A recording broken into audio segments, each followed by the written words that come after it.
Greetings and hello, ladies and gentlemen.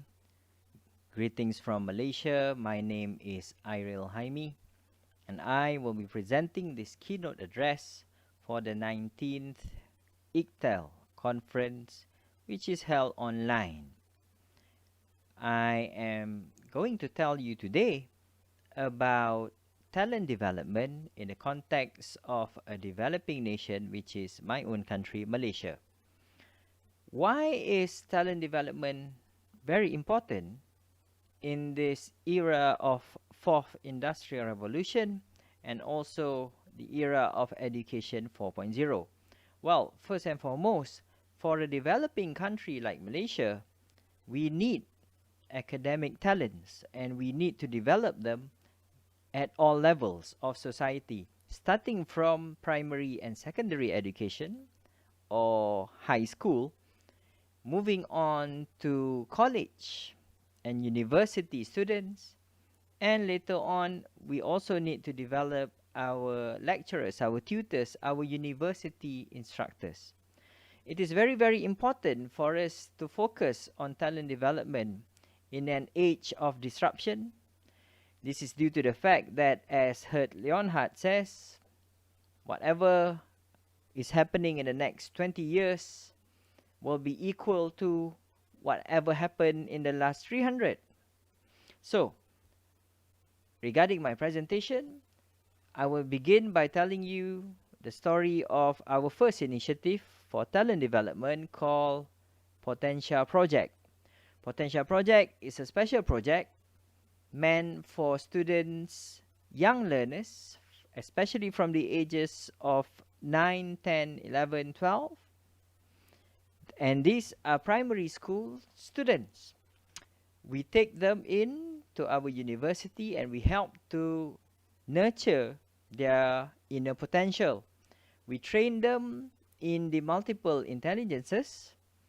We try to help them in terms of their life skills, and we show them all the things that they need to do and to know before they can become really good students. Now, in terms of Potential Project, we try to focus not just on students from high economic families, socio-economic families, but also for students from poorer families.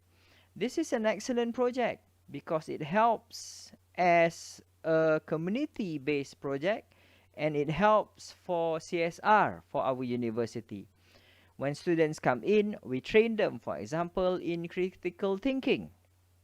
We also give them life skills, for example, learning how to do simple agricultural projects, learning about cooking, culinary skills, and also other important life skills. So Potential Project is the beginning of 3 projects that we focus on to help nurture and develop young talents. It is also very interesting to share with you that Potential Project actually focuses on a lot of gamification and simulations. We try to put the students, the young children, under pressure, for example, in a good way, to give them opportunities that they do not get in class, which is only focused on reading from the textbooks and doing their own homework. But when we take them into university, it's part of GATE, or Gifted and Talented Education Program, even though it's open to everyone. So we use GATE, we try to apply GATE, but in a broader way, in a broader context, to help develop and nurture the potential of young children, especially those from the lower income bracket, or in Malaysia we call them the B40 group or bottom 40 group. This is an excellent way we find to nurture young talents and to help create new talents for the future from the very beginning, from primary school up to secondary school level or high school level. Now, after that, other than focusing on Potential Project for the young children, we also have another branch of Potentia project, and it's called Potentia IR40. Potential IR40, Industry 40, is meant for the bigger students, the older students, right? For university and college level students. And more interestingly, this program is meant not just for Malaysians, but also for students in the ASEAN region, including our immediate neighbors, for example, Brunei, our friends in the Republic of Indonesia, and other nation states. Now, what happens is we bring them in, we take these ASEAN students in, and we teach them skills, for example, intercultural skills. But the focus of Potentia IR40 is on the 10 skills as outlined by the World Economic Forum, the critical skills for Industry 4.0. As we know, the Future of Jobs report comes out every 2 years, if I'm not wrong. So we focus on those skills as outlined in the Future of Job reports. And what we do is we train all these university students, college students, polytechnic students, by the way, TVET, Technical Vocational Education students. And we take them in and we bring them together, put their heads together, bring their minds together, and we make them work on projects. For example, helping them to do negotiation skills, helping them to do creative thinking and critical thinking. We give them projects that they have to do together, even though they are from different cultures and they speak different languages. So this is a very, very good way we find to develop and nurture skills and the potential of university students. Again, the gap that we see is that students at university and in school in developing nations, there is a lot of focus on textbooks, on learning things which are meant to be learned by rote, right? So the application, the knowledge application side needs focus. And that's where we come in. That's where our project fits in. It's not a large project. It's not supported by companies or even the government. What we do is we collect some funds from the participants themselves and their colleges, their universities. As for Potentia Gate, for the younger children, their parents contribute some money, and the rest we contribute our own money as CSR to help nurture and develop young talents from primary school level, secondary school level, high school level, and then up to university level. Right. So what happens then after that? There is another program that we work on that we call FLY. FLY stands for Future Learning Initiatives. Now FLY or Fly Lab is meant not for young children and teenagers and adolescents, university students, but it's meant for university lecturers, tutors, instructors. FLY focuses on developing content developers for the future. We want future-oriented tutors, instructors, lecturers, because we need them to come up with new modules, new subject matters, explainer videos. We need them to work on new technologies, for example, virtual reality, augmented reality, using bots, development of bots, IoT, whatever new technologies that can be applied to the teaching and learning diet. What we do is FLY Lab looks at this, and we focus on a few very highly talented and technologically oriented young people, young lecturers, newcomers into tertiary education, and we give them the exposure they need to work on certain projects, and we help them together with myself. We work with them and we do wonderful things together. For example, creating simple explainer videos that can help, especially in this time of a global pandemic. Explainer videos are extremely helpful and useful for our university students, for instance, because we have to do online learning, e-learning, remote teaching, and remote learning.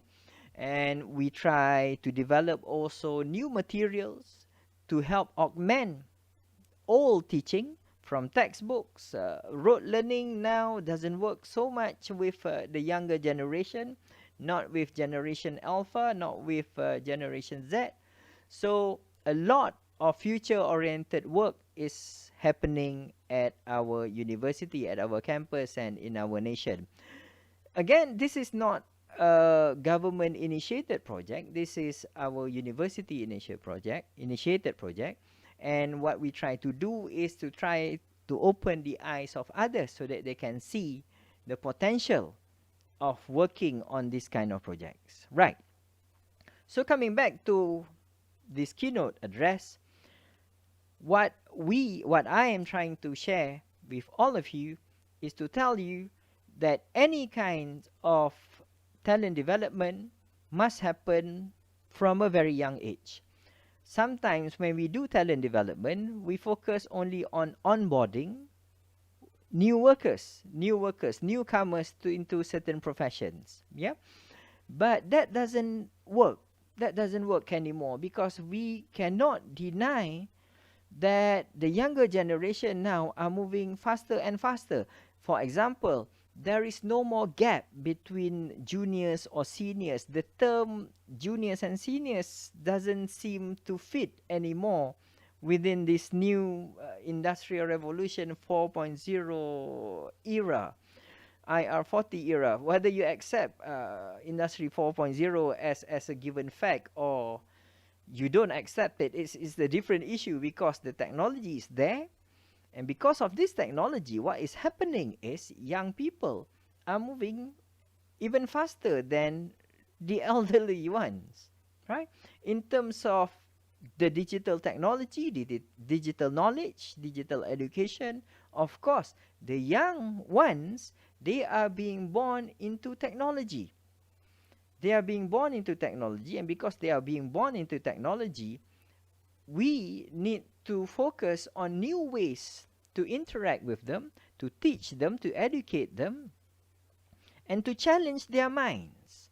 Now, this is a very, very critical question that needs to be answered not just within developing nations, but of course, this question is very critical for developing nations, but it also needs to be the focus of the whole world. Developing future talents, young talents, from primary school level, secondary school level, high school, preschool, needs to happen. And it goes beyond that to university level students, college level students. And at the same time, we also need to train the instructors, the tutors, the lecturers, the assistant professors, the young educators at tertiary level to be able to teach and to follow whatever these digitally inclined young people are able to do and whatever they can achieve.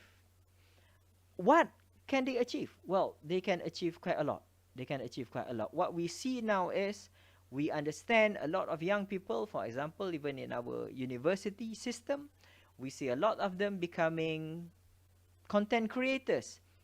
They use the knowledge that they have, the current knowledge that they have, the technical knowledge that they have, their degrees, their diplomas are one thing, but at the same time, they are becoming content developers. They use digital technology to create digital artwork, for example. Of course, they also do things like online businesses and all that.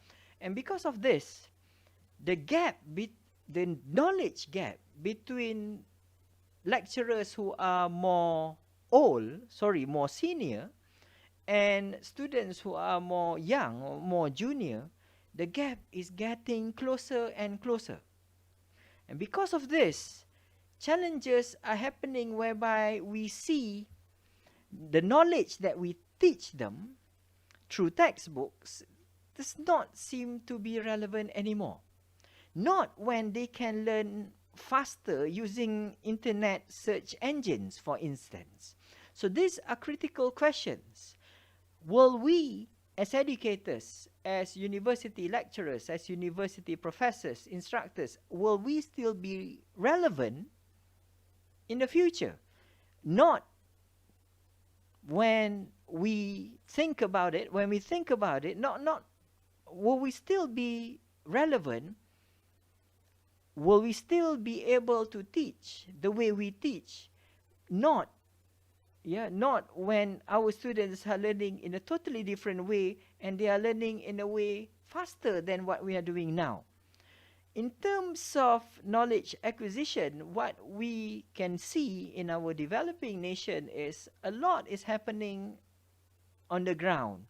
Students are able to study skills, getting knowledge very quickly on their own, even without the intervention of adults. Now, this again creates a challenge in terms of developing new talents, academically and in other areas. For example, in sports, in whatever skills.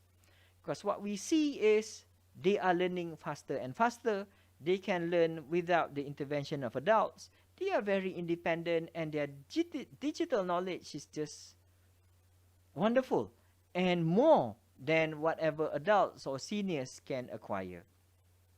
So, to end this keynote address, I hope that in future, what will happen is if you are coming from a developing nation context, you will be able to share whatever knowledge you have with us in our own nation, and so that we can continue to develop the talents of young people and adolescents at university level, and also our tertiary educators. We need help in terms of working with you.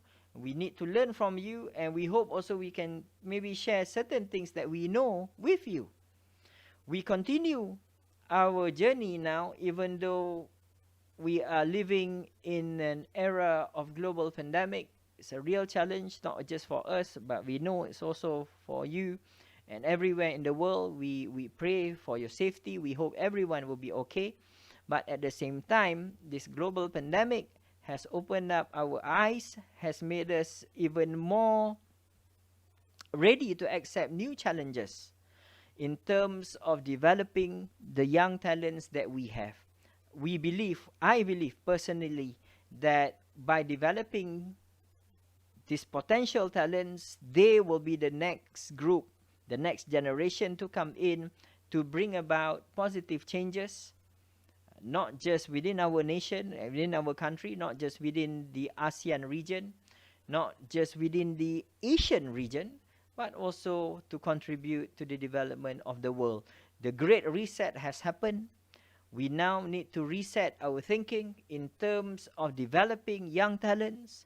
Let's develop the talents even from a very young age, from preschool level, from primary school level, elementary school level, up to secondary, high school level, and then up to college and university level. And do not forget, we also need to train the educators ourselves especially, and also the newcomers.